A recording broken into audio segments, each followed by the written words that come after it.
Torchwood Combat, the 11th episode of Series 1, is written by Noel Clarke, and yes, that's the actor who played Mickey Smith, which is amazing.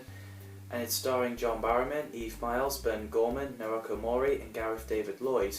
Just like Noel Clarke, Mark Gatiss starred in Doctor Who and has written episodes. Colin Baker and Ian Marter, the actors who plays the Sixth Doctor and Harry Sullivan, has written a Doctor Who magazine comic strip called The Age of Chaos, based upon the series after his tenure on the show. So yeah, this episode begins with a weevil on the run, so when Captain Jack tries to get after it, he gets scratched in the chest, which must be painful. And yes, the weevils are brutal monsters. While Gwen and Rhys were sitting in a restaurant for a date, Gwen didn't seem to be herself, as she's probably thinking about the time where she slept with Owen, and Rhys had no idea what's up with Gwen. And yeah, when Jack needed Gwen's help, Rhys didn't know Captain Jack and thought it was a random guy trying to take Gwen. When she tries to introduce him, Rhys went totally off it when he shouted, "Sit the fuck down!"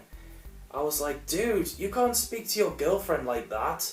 I'm surprised those two are still together the way things have been going on between the two. And yes, I understand about Rhys's frustration, but Jesus. So while Gwen and Jack were getting after a weevil in the car park, White Van arrives and masked men decides to take a weevil with them. This is really intense.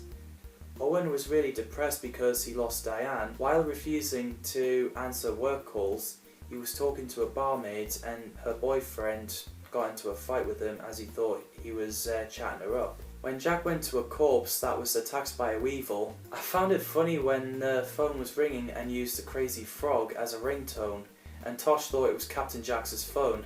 It would be funny if Jack actually used the Crazy Frog song as a ringtone. So when Owen picked up his phone and pretended to be his voicemail, Jack didn't fall for it. So he went to the hub to examine the body, and we find out that he has been assaulted by humans and then got mauled by a weevil. So while the team were in the hospital investigating about the weevil attacks, Gwen decides to tell Rhys the truth to let out her frustration, and yes, Rhys was drunk and he was pissed off after what Gwen told him. But luckily for Gwen, she drugs Rhys with an amnesia pill, so he won't remember. Owen goes undercover, and this is interesting in the scene where a weevil is in the cage, and this is like wrestling arena. And Mark Lynch allows Owen to go in the cage with a weevil. I had no idea what he's thinking. Thankfully Torchwood arrived just in time while Owen was getting mauled by a weevil, and then he woke up in a hospital and said he hated grapes, when Jack gave a packet of grapes to him. Owen wasn't grateful because he didn't want to be saved. So in the end, Owen went down to the vault, and it seems like him and the weevil are communicating or something. Alex Hastel as Mark Lynch is a fantastic villain. I enjoyed the weevil cage scene, that was pretty good. I'd love to know what you guys think of this episode. Let me know in the comments below. Thanks for watching, and see you in the next video.